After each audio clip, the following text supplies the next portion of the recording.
Bonjour à tous, que Dieu vous bénisse. Votre serviteur, le docteur Olivier Boni, pour la matinale du sport en ce mardi 4 février 2025. Nous sommes à la deuxième matinale de ce mois de février. Bonjour chez vous, Dieu vous bénisse. Merci de dire Amen. Nous continuons notre analyse sur la prière, notre interprétation des choses. Et nous croyons que jusque-là, nous avons fait un bon parcours. Et Dieu nous aide déjà à savoir prier. Et Dieu nous aide déjà à avoir du témoignage. Alors les amis, aujourd'hui nous parlerons de l'adorateur, sa relation avec Dieu. Nous sommes en acte 1. Alors nous avons vu que savoir prier était de comprendre la prière de notre Père telle que le Seigneur Jésus nous l'a enseigné dans Matthieu, le chapitre 6 à partir du verset 9. Il nous a demandé de ne pas imiter les autres qui font des prières dans le but de satisfaire leur passion ou dans le but de satisfaire leur convoitise, mais il dit: si nous prions mal, nous ne recevrons pas. Mais si nous prions bien. Alors, la prière de notre Père, le décryptage nous a montré une façon de prier en 7 étapes.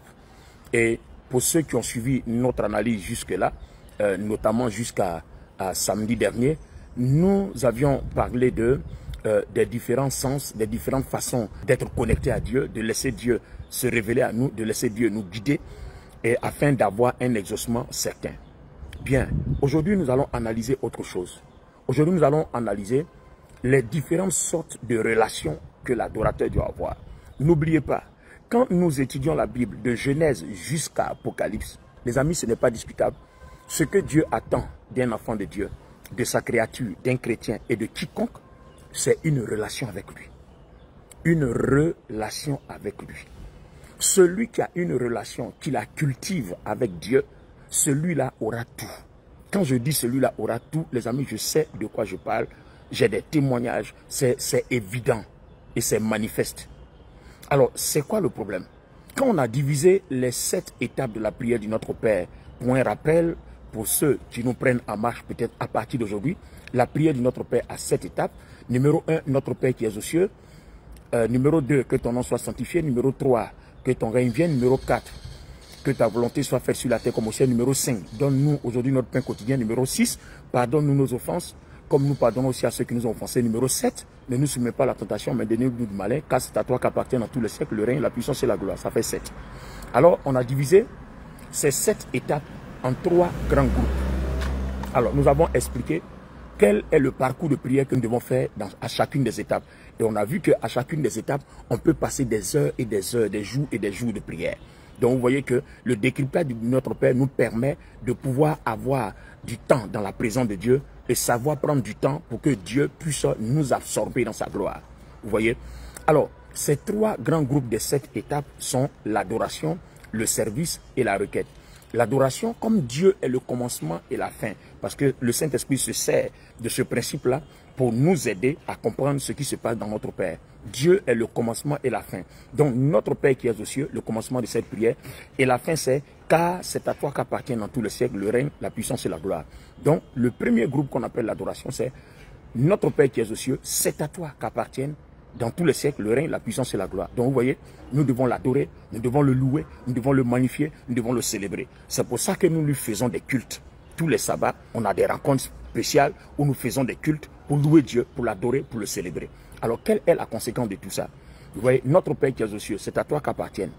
Donc, nous avons une relation là entre Dieu et nous. On dit notre Père, donc c'est notre papa. Donc, il faut avoir une relation dans la maison avec le Père pour espérer avoir ses regards sur toi et pour espérer être inscrit sur son testament. Ça, c'est clair. Et comme notre Père n'est pas humain et que nous sommes humains, nous sommes sur la terre, lui il est aux cieux. Donc il va falloir que la connexion s'établisse entre nous chaque jour, chaque seconde, chaque heure, pour que nous puissions aussi être spirituels. Parce que si nous ne sommes pas spirituels, nous ne pouvons pas le comprendre. Il est esprit. S'il nous parle, on doit être capable d'entendre. S'il nous montre, on doit être capable de voir. Et s'il nous enseigne, on doit être capable de comprendre dans notre cœur. Alors, le deuxième groupe va être que ton nom soit sanctifié, que ton règne vienne, que ta volonté soit faite sur la terre comme au ciel. Donc vous voyez que ce groupe-là, ce sont les besoins de Dieu. C'est le but même pour lequel Dieu nous a créés. Il a créé la terre et les hommes et tout ce que la terre enferme pour que son nom soit sanctifié, pour que son règne soit établi, pour que sa volonté soit faite. Donc ça, c'est les besoins de Dieu. Donc c'est le service, ce que nous devons faire pour que Dieu soit ainsi glorifié. Alors le groupe 3, c'est donne-nous notre pain quotidien. Vous voyez ça, ça nous concerne. pardonne-nous nos offenses comme nous pardonnons aussi à ceux qui nous ont offensés. Ne nous soumets pas à la tentation, mais délivre-nous du malin, car c'est à toi qu'appartient dans tous les siècles le règne, la puissance et la gloire. Donc regardez bien, ce groupe 3 là, ce sont nos besoins à nous. Dieu prend soin pour pourvoir pour nos besoins en nous donnant notre pain quotidien. Dieu prend soin de nous pardonner nos péchés. Mais attention, à la partie 6, pardonne-nous nos offenses comme nous pardonnons aux autres. Vous voyez, il y a une autre relation qui sort ici. Donc dans le groupe 1, l'adoration, on a notre Père, relation avec notre Père. Mais ici, dans la sixième partie, donc dans le troisième groupe, pardonne-nous nos offenses comme nous pardonnons aux autres. Donc vous voyez que la façon dont Dieu va intervenir dans notre vie dépendra de la relation que nous avons avec les autres. Donc il y a une deuxième relation qui sort. Et c'est là qu'on voit, dans ce troisième groupe que nous appelons nos requêtes, on voit maintenant que cette relation-là, Dieu dit, tu aimeras Dieu, donc notre Père, et tu aimeras ton prochain. Donc tu aimeras Dieu, le plus grand commandement, la relation avec notre Père, et tu aimeras ton prochain, le second commandement qui lui est semblable. Tu aimeras ton prochain comme toi-même. Donc pardonne-nous nos offenses comme nous pardonnons aussi. Donc il y a deux relations qui sortent ici. Maintenant, comment comprendre la relation avec le Père et comment comprendre la relation avec notre prochain? Donc vous voyez que sans relation avec le Père, sans relation avec notre prochain, plus rien ne peut marcher dans notre vie. Dieu ne peut pas marcher avec nous. Vous comprenez pourquoi je disais que la prière de notre Père contient toutes les pensées de Dieu dans la Bible. La prière de notre Père est un manuel de délivrance, de transformation. Toute la Bible est contenue dans les 7 étapes de la prière de notre Père. Lisez à partir de Matthieu chapitre 6, verset 9. Vous voyez? Donc, voilà ce que nous allons faire. Nous allons essayer d'analyser. Bon, je laisse aujourd'hui la relation avec notre prochain. Il dit, tu aimeras ton prochain comme toi-même. Je dépose de côté. Donc, on voit que tout ce que Dieu doit faire pour nos besoins, pour notre vie, dépend de la relation qu'on a avec les autres. Et si vous avez remarqué bien dans l'ordre, la cinquième partie, pardon, donne-nous notre pain quotidien, c'est après ça que vient, pardonne-nous nos offenses. Donc vous voyez, donne-nous notre pain quotidien, c'est la conséquence de notre relation avec Dieu. Mais le simple fait que la septième partie dise, ne nous soumets pas à la tentation, mais délivre du malin, il y a un intervalle qui est là. Et là, nous disons quoi? Pardonne nos offenses comme. Donc si nous n'arrivons pas à pardonner aux autres, comment Dieu va nous défendre vis-à-vis du malin, va nous délivrer de la tentation? Donc c'est toutes ces choses que nous allons enseigner d'ici le jeudi du sport. Mais aujourd'hui, je me concentre sur la relation avec Dieu. D'accord? Parce que nous sommes juste en acte 1 de l'adorateur et sa relation avec Dieu. Donc l'adorateur et sa relation avec Dieu, nous avons 3 types de relations. La relation avec Dieu, la relation avec notre prochain et la relation avec nous-mêmes. Donc aujourd'hui, concentrons-nous sur la relation avec Dieu. Il s'agit de quoi les amis? Quand nous lisons Jérémie le chapitre 31, comme Hébreu, Jérémie 31, 33, et puis Hébreu 8, 10, voici ce qu'ils disent. Dieu dit, voilà ce que je vais faire. Je vais faire une chose nouvelle. Je vais faire une alliance nouvelle. Je vais donc inscrire mes lois sur le cœur de mes enfants. Je vais donc mettre mon esprit en eux, de telle sorte qu'ils sachent m'adorer, ils sachent me louer, de telle sorte qu'ils me connaissent. Ah, donc voilà un autre mot qui sort. Donc un adorateur, dans le but principal de sa relation avec Dieu, pour réussir cette relation, il faut connaître Dieu. C'est évident. Comment peux-tu avoir une relation avec quelqu'un si tu ne le connais pas? Par exemple, tu marches avec une femme, tu marches avec un homme, ou bien vous êtes en couple, ou bien vous êtes marié. Si vous ne vous connaissez pas, véritablement, que chacun ne sait pas qui est chacun, cette relation va finir par tourner au fiasco, ce mariage va finir par tourner au fiasco. Parce que si on ne se connaît pas bien, qu'on ne sait pas qui et qui est capable de, point de suspension, on ne peut pas avoir confiance. Donc s'il n'y a pas de confiance, cette relation ne pourra pas exister. De la même façon, les amis, si nous ne connaissons pas Dieu, si nous ne savons pas avoir une relation avec lui, Dieu ne peut pas nous faire confiance. Et si Dieu ne peut pas nous faire confiance, la conséquence est claire. Il ne peut pas nous donner de grandes choses. Vous voyez, celui qui est fidèle dans les moindres choses est fidèle dans les grandes choses. Autrement dit, Dieu dit, celui en qui je peux placer une confiance dans les petites choses, je peux lui confier aussi de grandes choses. Vous voyez? Donc, Dieu dit qu'il va inscrire en nous 2 choses. Il va déposer sa loi dans notre esprit. Et puis il va l'inscrire aussi sur la table de notre cœur. Donc les amis, ça fait 2 choses. Donc on a notre esprit qui doit être en relation avec notre cœur. Donc sur notre cœur, il inscrit quelque chose. Vous voyez? Et Dieu dit qu'il n'inscrira plus sa parole sur des tables de pierre comme à l'époque de Moïse, mais il va l'inscrire sur notre cœur. Or, nous avons vu à l'époque que quand Moïse descendait avec la parole de Dieu écrite sur les tables de pierre, c'était une puissance, c'était une force. Vous voyez? Donc, l'esprit accompagne la parole. Donc, si nous revenons dans le Nouveau Testament, et que depuis que nous sommes passés par les eaux du baptême, comme le disent clairement, noir sur blanc, Romains 6 et Romains 8, nous voyons que Dieu a inscrit notre esprit, il a lié notre esprit à l'esprit de Christ. Comme Éphésiens 1, 13, 14 le dit bien. Mais quand je prends la version parole vivante de Romains chapitre 6, le verset 5, il dit, notre esprit a été incorporé dans le Christ. C'est exactement ce que le Seigneur dit dans Jérémie 31, 33. Vous voyez, il dit, je mettrai ma loi dans leur esprit. Donc notre esprit, comme le dit Romains, le chapitre 6, le verset 5, a été incorporé dans le Christ. Et maintenant il dit, j'inscrirai ma loi, non sur des tables de pierre comme auparavant, mais sur le cœur. Donc vous voyez que c'est l'esprit qui confirme la parole. Donc si la parole est inscrite sur notre cœur et que notre esprit est incorporé dans l'esprit de Christ, il va falloir que nous créions une relation, un lien entre l'esprit et notre cœur. À partir du moment où cette relation est établie, qu'est-ce qui va se passer? La lumière de Dieu qui est dans notre esprit à cause de ce que nous sommes en Christ va envahir notre cœur. Et vous voyez, quand vous étudiez la science, c'est le cœur qui pompe le sang. Donc si la lumière remplit notre cœur, son trop plein va bouger maintenant dans notre corps. Alors à ce moment précis-là, il est capable maintenant de rendre notre corps comme étant le temple du Saint-Esprit, comme le dit 1 Corinthiens chapitre 6, le verset 19. À ce moment précis-là, nous serons totalement remplis du Saint-Esprit, corps, âme et esprit. C'est à partir de là, qu'on ne sera plus soumis à la tentation, dans la partie 7. C'est à partir de là, que Dieu va nous délivrer du malin, parce que le malin n'aura plus de porte. Parce que notre corps, notre âme, c'est-à-dire notre cœur, c'est-à-dire le domaine de nos pensées, de notre volonté et notre esprit, tout ça est rempli du Saint-Esprit et la gloire de Dieu occupe toutes les parties. Les amis, voilà comment on peut mener une vie chrétienne en sécurité, une vie chrétienne bénie, une vie chrétienne connectée à Dieu. Donc, dans notre relation avec Dieu, Dieu veut cette connexion avec lui. Alors, regardez bien, la parole est inscrite sur la table de notre cœur et notre esprit est incorporé dans le Christ. Ça fait deux choses. Comment est-ce qu'on va faire pour que la lumière de Dieu vienne dans notre cœur? Suivez bien cet exemple-là où le Saint-Esprit m'oriente. Quand vous construisez une maison, vous faites les installations électriques. D'accord? Vous allez mettre vos ampoules, vos tuyaux, la maison est finie. Mais les amis, vos installations que vous avez faites ne sont pas connectées à une compagnie d'électricité. En Côte d'Ivoire, c'est la CIE.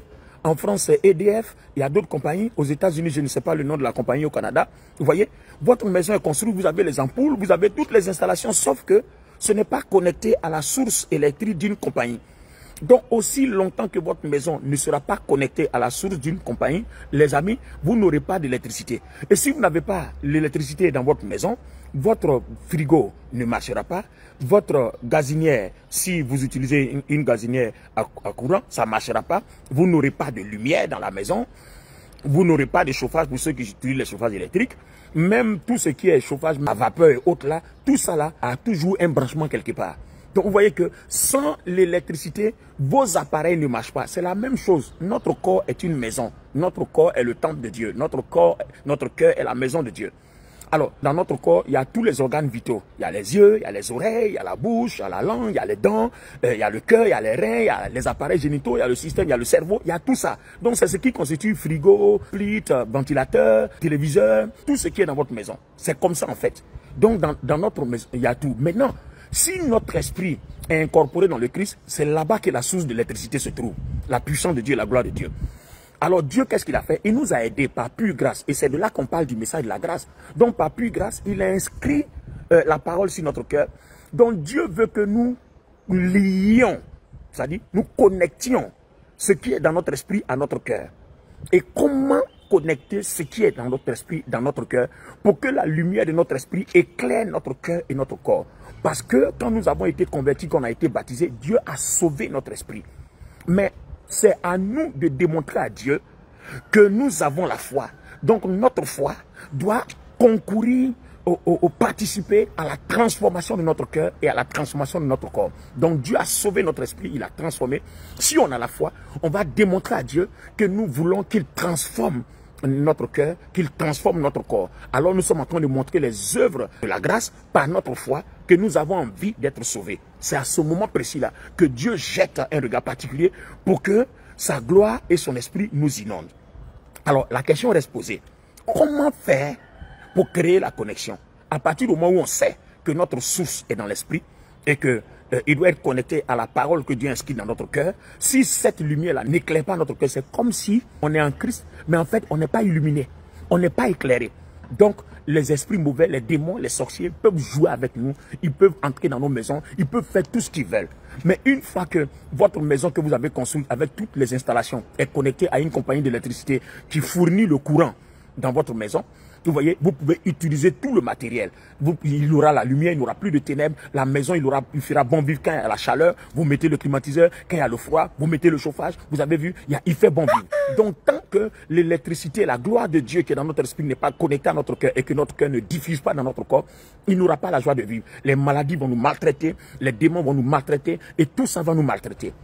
Alors, les amis, la question, nous allons répondre à la question, comment donc connecter notre esprit à notre cœur? Alléluia. Comment connecter notre esprit à notre cœur? Je vous donnerai la réponse à ce jeudi du sport, je crois, le 6 février 2024, par la grâce de Dieu. C'était votre serviteur, le docteur Olivier Boni, en acte 1 pour l'adorateur, sa relation avec Dieu. Nous l'avons juste introduite et nous allons aller en acte 2 le jeudi prochain. Restez abondamment bénis et si le message vous a plu, partagez-le au maximum. Vous aurez aidé quelqu'un à comprendre comment marcher avec Dieu, comment être agréable à Dieu, comment être capable de sanctifier son nom, comment être capable d'établir son règne, de participer à son règne, comment être capable de faire sa volonté. Alors nous avons 3 grands groupes de la prière de notre Père, l'adoration, le service et nos requêtes. Et tout cela tourne autour de 3 relations. La relation avec Dieu, la relation avec notre prochain, la relation avec nous-mêmes. Et nous savons que Dieu nous a déjà aidés en sauvant notre esprit, en inscrivant sa loi dans notre esprit et puis en inscrivant sa parole sur notre cœur. À nous de connecter les deux. Alors le jeudi prochain, on va rentrer dans cette profondeur-là. Une fois qu'on a su comment connecter, c'est fini. L'onction décolle dans notre vie. Vous allez voir, et maintenant la parole dit, voici les signes qui accompagneront ceux qui auront cru. En mon nom, vous chasserez les démons, vous opérerez des miracles. Si vous marchez sur les serpents, ils ne vous feront aucun mal. Si vous buvez des breuvages mortels, ils ne vous feront aucun mal. Même pas avant que la connexion soit faite pour que notre corps soit illuminé comme notre esprit l'est dans le Christ. Restez bénis. Votre serviteur, ami et frère, le docteur Olivier Boni, vous a servi ce matin. Rendez-vous jeudi prochain. Bye bye. Alors, notre contact pour le chapitre des annonces, 225 05 04 10 69 65 pour le contact WhatsApp. Je tiens des réunions Zoom tous les jours, du lundi au samedi, 21h heure de Paris. Il sera donc 20h en GMT. Il sera 15h à New York et à Montréal. Donc vous adaptez à votre fuseau horaire. C'est 1 heure de temps dans la présence du Seigneur. 1 heure dans ses parvis vaut mieux que 1000 ailleurs. Nous sommes sur le sujet de la prière pour vous édifier. Donc voici les identifiants Zoom. 640 956 3308. Je reprends. 640 956 3308. Alors, quand vous avez rentré cet identifiant, il va vous demander un mot de passe. C'est ma date anniversaire, 12-08. Et une fois que vous vous connectez, si c'est avec un ordinateur, vous cliquez sur le son de l'ordinateur ou bien vous cliquez sur Wi-Fi et vous allez avoir le son. Maintenant, en bas de votre ordinateur ou de votre téléphone portable, vous allez voir, il y a deux, il y a la caméra et il y a l'audio. À vous d'ouvrir votre audio s'il n'y a pas de bruit chez vous. Et puis vous pouvez ouvrir votre caméra, vous participez à la prière. Voilà, c'est tous les jours, du lundi au samedi. Et ce soir, on se rencontrera. J'ai commencé à traiter sur l'adorateur, sa relation avec Dieu. Nous sommes avancés là-bas. Ceux qui nous prendront en marche seront très bénis par la grâce de Dieu. Donc, j'espère que je vous verrai ce soir sur le Zoom, par la grâce du Seigneur. Alors, si mes pasteurs sont connectés, vous mettez les identifiants en commentaire, vous épinglez. Et je crois que ceux qui suivront ce message plus tard seront connectés, auront toutes les informations. En tout cas, Dieu vous bénisse. Excellente journée à vous. Et rendez-vous ce soir sur le Zoom et rendez-vous jeudi pour la suite des matinales du sport. Bye bye chez vous. Dieu vous bénisse. Et je vous ai jamais dit que je vous aime. Ben oui, je vous aime en effet. Merci. Parce que si vous ne m'aimiez pas, vous ne serez pas connecté ici pour m'écouter, pour partager ce que Dieu fait. Béni soit celui qui aide à contribuer à l'avancement de l'œuvre du Seigneur. Et c'est ainsi que tu es béni. Dis seulement Amen. Et Dieu te bénisse. Amen.